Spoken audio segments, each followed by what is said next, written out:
সম্মানিত সুপ্রিয় দর্শক শ্রোতা, দেশ ও প্রবাস থেকে যারা এই মুহূর্তে ভিডিও দেখছেন সবাইকে ধন্যবাদ জানিয়ে শুরু করছি আজকের প্রতিবেদন ভিডিও।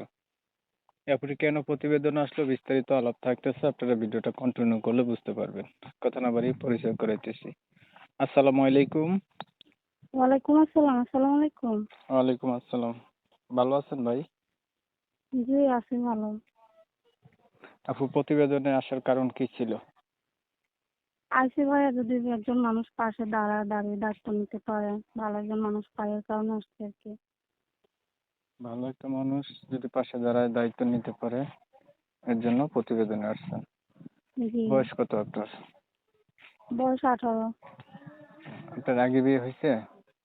জি না, হয় না। কি দায়িত্ব নিতে হবে ভাই?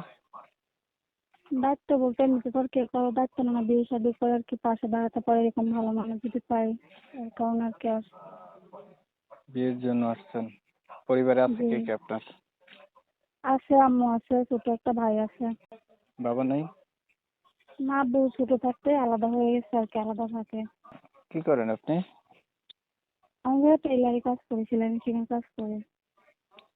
বিয়ে শাদী হয়নি না? জি না, হয় নাই। প্রতিবেদন আগে আর কখনো করছিলেন? জি না, এর আগে আর করে নাই। তো ধরেন কোনো একজন মানুষ আপনি পাইলেন, ভালো মানুষ, পাশে দাঁড়াইলো, তার একটু বয়স বেশি হইলো, তখন কি করবেন? এরকম হলে সমস্যা নেই, যদি সে আমার দায়িত্ব নিয়ে পাশে দাঁড়াতে পারে, তাহলে বয়স একটু বেশি হলেও সমস্যা নেই। ঠিক আছে, নাম্বার কোনটা? এটা আমি যেটা কথা বলতেছি? জি এটা। প্রিয় দর্শক শ্রোতা, আপনারা এই আপুর কথা শুনছেন, শুনে যাদের কাছে ভালো লাগছে চাইলে ওনার সাথে যোগাযোগ করবেন। উনি একটা ভালো মনের মতো মানুষ চাইতেছে, ওনার যে দায়িত্ব নেবে বা বিয়ে করবে এমন। আমি ওনার কথাগুলো তুলে ধরছি আপনাদের মাঝে। ভালো লাগলে ভিডিওটা একটু শেয়ার দিয়ে রাখেন, ইমো মেসেঞ্জারে ছড়াই দিয়ে। অনেক সময় নিয়ে ভিডিও দেখছেন, এর জন্য ধন্যবাদ সবাইকে। সবাই ভালো থাকবেন, সুস্থ থাকবেন। আল্লাহ হাফেজ।